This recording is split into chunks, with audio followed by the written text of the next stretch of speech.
Oh, hello, Michelle. Yes, yeah. Yeah, they've just arrived at the house. Yeah, they're lovely. Yes, yes, I do too. Tony's going to give me a piece of glass from an old picture frame. Nigel won't know the difference. Oh, good. If you ask me, it's a good job he stayed at your granny's last night. Mind you, he'll go spare when he hears about it. He trusted you, trusted me and all. Oh, you're not going to tell him? If I don't, it'll burn a hole in me tongue. It wasn't my fault, and I had a rotten time. Oh, I don't know, Claire. Please? I'll have to seek guidance from an higher authority. Yeah, well, Michelle said she wished she could be with us. So times like this, I really miss her, Mum. Yeah, me too.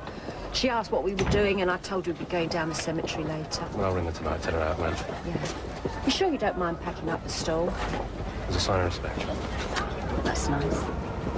So, what time do you want to set off? Well, I'll go home and get changed as soon as I finish my shift, and Ruth's collecting Martin from school at lunchtime. Well, he didn't seem too keen earlier, did he? Well, I want him there. Give him something else to think about, especially after last night's shenanigans. Maybe. Claire was so upset this morning, and I'm still scraping jelly off the wall. Yeah, well, those boys were a disgrace. I gave Martin what for, I can tell you. Well, I think so. Claire was very upset. Yeah, well, my Martin was led on, wasn't he? And I mean, who was it who encouraged her to pack Nigel off for the night? And you left them unsupervised. Well, I wanted to stay there all night. It was you who told me I shouldn't. You told me I'd be a gooseberry. Yeah, well... Well? Does Nigel know?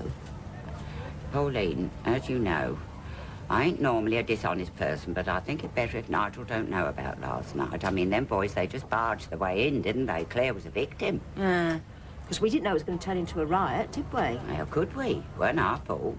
But you bet your life the fingers will be pointing in our direction if it gets out. Yeah, well, I won't say anything if you don't. Oh, I was hoping you'd say that, Pauline. Listen, why don't you come round mine lunchtime? I got a larder full of them sausage rolls going begging.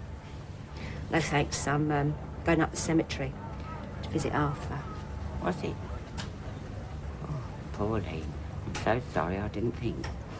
It's all right. You weren't here, were you? I don't know what to say.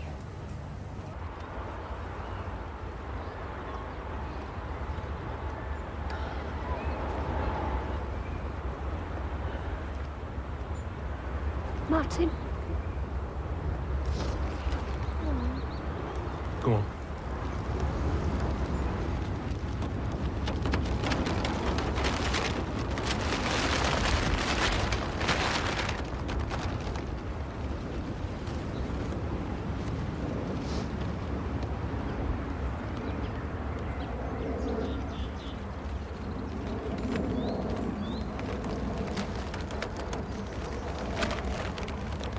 Best in the market, Dad. All your favourites.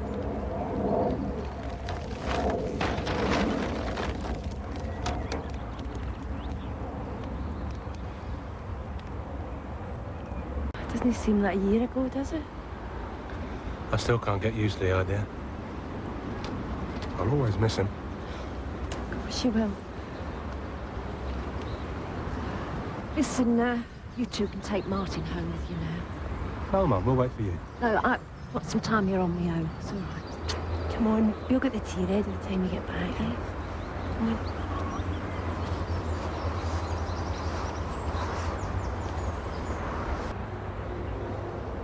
Having a little word with your mum, are you? Dot. I've been thinking about Arthur all day. I just had to come up.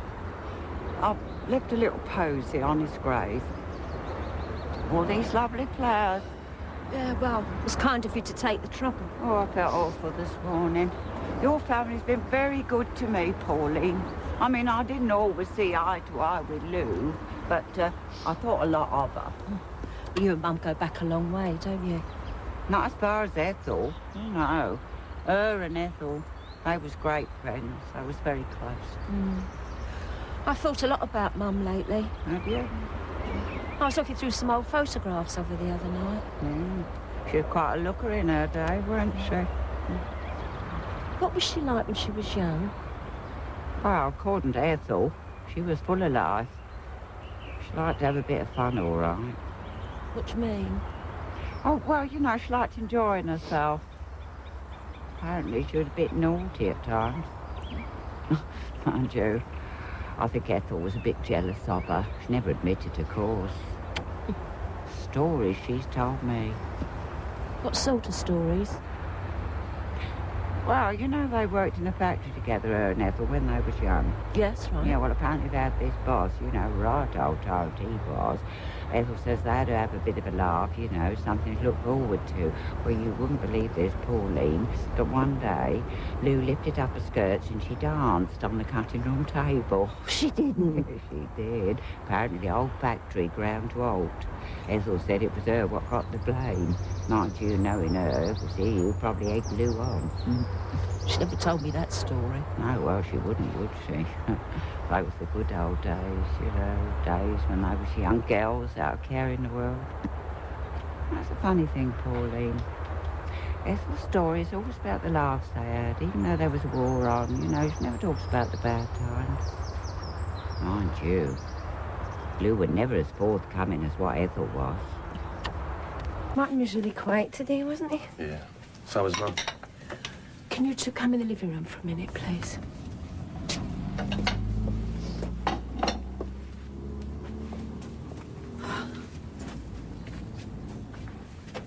What is it, Mum? You all right? Yeah, sit down. There's something I've got to tell you.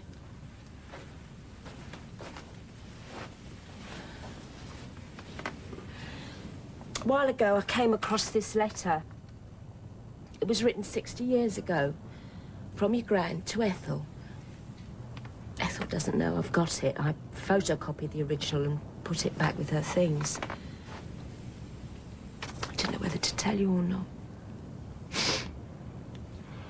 What's it about? I've got a sister. A sister I never knew I had. The baby was born yesterday. That's 17th of April, 1933. She is the most beautiful thing I have ever seen. And I would dearly love to keep her. Oh, Mum. I know I can't look after her properly and give her all she deserves. Boy, I keep her with me for 6 weeks until all the documents are signed. I don't know how I'm going to part with her. How can the world be as cruel as this? The staff here just call her the baby. I am not supposed to give her a name. But when I am alone with her, I call her Mary. Her daddy will never see her, and that breaks my heart. I'm so ashamed of what I have done. One day, Ethel, I will find my daughter and make up for such a bad start. I will live the rest of my life in guilt until I can put right this wrong.